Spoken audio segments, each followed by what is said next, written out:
سلام، خیلی خوش اومدید به کانال من. طبق رسمی که هر هفته قرار بود برای شما یک ویدئویی آپلود بشه از کسب و کارهایی که ما باش در طول روز درگیریم، امروز اومدیم سراغ یه شغلی که عملا فکر کنم تمام همسن و سالای خودمون رو یه خورده بالاتر و پایینتر هر روز میان و میبینن و ولی از سختی‌های کارش عملا چیزی نمیدونن.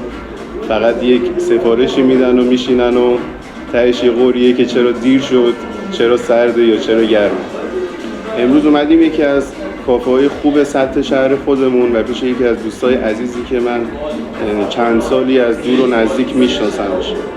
راجع به کار خودش باش چندین باری صحبت کردم و یه سری اطلاعاتی ازش گرفتم و تو سطح خودش آدم خیلی حرفه‌ایه و با سن و سالی که داره برام خیلی سوال بود که چرا این کار رو شروع کرده و قراره که در انتها به چه لولی برسه.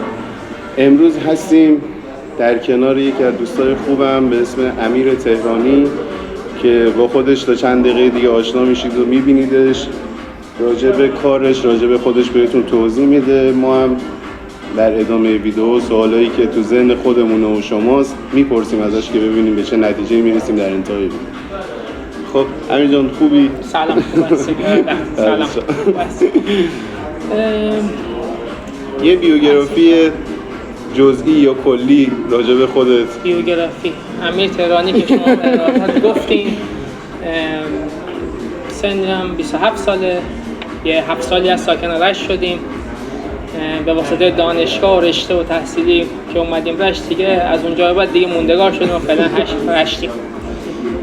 از الان رشتی محسوب میشه؟ احتمال زیاد. اصالتاً برای کجا میشه؟ برای تهران. از دلیل اومدن به رشت؟ آره دیگه، رشته دانشگاهی. بخوام خیلی راحت ازت بپرسم، بین این همه شغل چرا کافه و چرا تخصصی؟ بکنم بهش میگن باریستایی دیگه، درسته؟ بیشترش یعنی هم باریستایی هم بارتندری دورش رو رفتم، ولی آره تخصصی بخوایم بگیم من بارتندرم، باریستا نیستم. بارتندر. چرا بارتندر؟ یه توضیح هم بده فرق باریستا و بارتندر چیه؟ چون من الان خودم جلوت نشستم نمیدونم که داستانش چیه. ما یه بارمن داریم، کسی که پشت بار هستش که دو بخش تقسیم میشه. کسی که نوشیدنی های سرد رو میزنه، کسی که نوشیدنی های گرم رو میزنه. باریستا کسی که نوشیدنی های گرم کافه رو میزنه. بارتندر کسی که نوشیدنی های سرد کافه رو میزنه. پشت هر بار یه باریستا وجود داره، یه بارتندر وجود داره و یه کانتر کار که کمک این دوه. من هر دو رو برای اینکه حالا چون لازم بود و میدیدم رفتم دورش، ولی تخصصی چیزی که دوست داشتم بارتندری بود. خیلی عالی. این شاید خیلی‌ها نمیدونستن داستان این موضوع چیه. ببین چیز دیگه ای که خیلی خودم خیلی کافه میرم، عملا یکی از تفریحاتیه که داریم همین کافه گردیه. این کار دیگه ای عملا نداریم که انجام بدیم. سخت ترین حالت این که توی کافه، یعنی توی کار خودت، سختی کار چیه؟ چه چیزی مثلا خیلی برات سخته توی این کار؟ یعنی استارت کار رو دارم میگم، اون روزی که مثلا واسه کار رو شروع کنی با چه چالش‌هایی یعنی مواجه بودی؟ ما چجوری بهتون بگیم، همه کارها، کلا کارهایی که خدماتی سختی خاص خودش رو داره، چون با قشرهای مختلفی از جامعه تو روبرو میشی.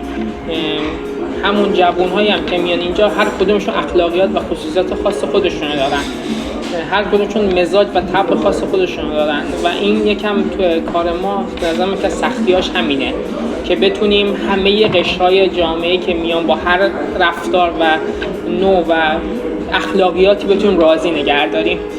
یکم این کار خیلی سخته برای کارهای خدماتی مثل ما که داریم سرویس دهی میدیم به مشتری. یکم راضی نگه داشتن به نظر من اولویت کار و سخت‌ترین کاریه که ما داریم. یعنی یکی مثل من میز خالی نیست و با تو دوسته و کل ذهنش اینه که من خب با امیر رفیقم، یه میز نمیتونه برام خالی کنه. یعنی توی اوج شلوغی سختی‌های ما کم خب ما اینو یاد میگیریم، یعنی اینو یاد میگیریم که اخلاقیات شما چیه، میز مورد علاقت تو کافه چیه، سفارش مورد علاقت چیه. یکم اگه زرنگ باشیم به این داستان میرسیم و یک دلیلی که افرادی هستن تو کافه محبوب میشن همینه، چون تمام داستان یک طرف رو میدونن چه آره میدونن چه و میدونن چی میخواد. حتی اینکه مثلا چه ساعتی این آدم میاد کافه. مثلا من میدونم شایان مثال میزنم، آقا شایان مثلا ساعت 5 میاد، سفارشش اسپرسو، دوست داره با آب معدنی بیاد نه شات آب. این چیزاییه که تو ذهنت میشینه و خیلی سخته، چون ما آدمای به شدت زیادی بودیم و هم دوستامونه و هم از اون انتظار دارن. به این یکی از داستان‌هایی که ما داریم این سبک ویدیو رو میگیریم، حالا مخاطبا بیشتر در جریان این داستان هستن، اینه که ببین در حال حاضر پیدا کردن کار و یا اینکه بدونی علاقت چیه خیلی سخته. حالا شاید برگردیم به 7 سال گذشته، برگردیم به حتی پارسال بخوایم برگردیم، شما کارهای زیادی رو میتونستی انجام بدی. یعنی اگه یک جایی میرفتی مطمئنا مشغول به کار میشدی. الان یه خورده سخت شده، یه خورده شرایط پیچیده شده. به عنوان مثال فکر کن یک نفری در سن خودت همین الان بخواد کار شما رو استارت کنه، چه راهنمایی رو براش داری؟ این ما هدفمون اینه که بتونیم هم کمک کنیم توی داستان، هم از سختیاش بگیم، هم از تفریحاتش بگیم، هم از آسونیاش بگیم. یعنی از همه چیز داستان گفته شه، فقط این نباشه که همه چیز گل و بلبل در طول روز یک جا نشستی یک سری سفارشی که مورد علاقت رو آماده می‌کنی و به دست مشتری میرسونی. نه. خب یکی از سخت‌ترین به نظر من چیزی که همه شغلا دارن و شغلی که تو کافه کسی کار میکنن نداره مرخصیه. آره یعنی با این باید کنار بیای. داشتم باهات صحبت می‌کردم. کنار بیای. چیزی به عنوان مرخصی تو کافه خیلی کمه. چون واقعا نبودن اون فرد تو کافه یه فشاری به بقیه پرسنل میاره. تو هر سکشن، چه تو سالن، چه تو بار، چه تو آشپزخونه. سختیش اینه که شما حتی روزهای تعطیلی که همه دارن لذت میبرن شما باید سر کار باشید، چون تمام اون کسایی که واسه لذت اومدن بیرون میان کافه. دقیقاً همین. میدونی چی داستان این شکلیه. ببین من خب با دور و بری‌ها که صحبت میکنم راجع به هر شغلی جدیداً، چون دارم با خیلی‌ها دارم راجع به کاراشون صحبت میکنم، عملاً به داستان کافه میرسیم میگن بچهای کافه کلاً تو تفریحن. خب دیدی که از بیرونه این شکلیه، میگن خب بچهای کافه که کلاً تو تفریحن، نشستن، حالا تایم کارشون جدا، نوشیدنیشون رو میخورن، آدمای جدید میبینن، موزیک مورد علاقهشون رو گوش میکنن و اینا. خیلی میگن این چیزا، اینش خیلی شنیدم که حالا درسته یا غلطه؟ به دید دوست تو دارم بیان یک ماهی با ما باشن. یه سریش چجوری بهتون بگم، ببینیم ما شاید مثلا بعد از ظهرها ما بیشتر کارمون تو پیک کاریمون تو بعد از ظهره، یعنی از ساعت 4 تا شروع میشه تایم کاری بعد از ظهرمون تا 12. حالا 12 هم که نه میره تا 1-2 تا تمیزکاری انجام بشه و اینا. نه اون به اون صورت هم نیستش که ما بشینیم نوشیدنیمون رو بخوریم، قهوه‌مون رو مثلا بخوریم، لذتمون هم موزیکمون هم. نه ما یه پیکی داریم، چون ما همه رو باید همه مشتریایی که میرن وظیفه داریم که ما بهترین نحو بهشون سرویس بدیم. همه جا 8 ساعت کار میکنن، شیفت شما 8 ساعت نیست. اولین چیزی که همه جا حقوقشون یه حقوق مشخصیه، حقوقشون حقوق اداره کاره. تو کافه این بحث اصلا مطرح نیست، نه تو رشت، نه تو استان گیلان، تو هیچ جایی از ایران. آره اینم برام سوال بود که مثلا چطوریه الان یک نفری که مبتدیه میاد ورود میکنه توی کافه، عملا چه کاری بهش داده میشه و اینکه خاکشو بخوره همون. آره و اینکه به عنوان مثال حالا یک کف و سقف براش بذاریم که چه حقوقی بهش تعلق میگیره. حالا تو یه کافه سطح خوبو بهم بگو و یه کافه سطح پایینو بهم بگو که مثلا چی فرق میکنه یا فرقی نداره، جفتش میشه حالت فرق میکنه.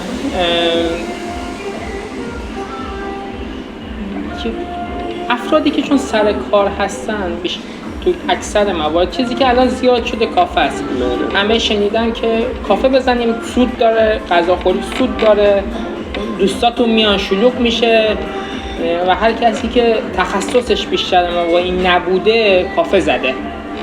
و بیشتر کارفرماهای ما قصد توهین حالا به کسی ندارم، بیشتر به فکر خودشونن. حتی همه به فکر خودشون ولی خب بیشتر فکر خودشونن. داریم از حقوق 4 تومن داریم تا حقوق 13-14 تومن هم داریم. واسه یه نفری که مبتدیه یا نه برای آدمی که حرفه‌ایه. برای آدمی که حرفه‌ایه. حالا به عنوان مثال الان مثلا فکر کن من شایان، خب شما یک آگهی گذاشتید تو پیج کافتون، حالا پیج کافه رو در انتها میذارم، پیج اینستای امیر هم میذارم. در انتهای ویدیو اگر سوالی نسبت به نوع خاصی از نوشیدنی، من به امیر میگم که سه نوشیدنی رو که مورد علاقه خودشه برامون لطف کنه، درستش کنه که شما ببینید. در انتها میتونید تو پیج خودش هم برید ازش بپرسید که با چه متریالی درست شده و چطوری میتونید به این داستان برسید. حالا فکر کن من شایان اومدم، شما الان یک آگهی گذاشتین، من یک آدم مبتدی‌ام، تا الان فقط کافه گرد بودم و الان میخوام در کافه کار کنم. اولین چیزی که بهم پیشنهاد میدی چیه؟ به عنوان یک آدمی که تجربهشو داری و به قول خودت خاکش رو خوردی. ببین من خودم چیزی که خودم رفتم و بذاریم بهتون بگم، من شروع با سالونداری بود. چرا سالونداری بود؟ چون من یه شهر غریب اومده بودم و کسی اونجا نمیشناختم. شما وقتی پشت بار هستی داری فیش میزنی، کسی رو نمیشناسی.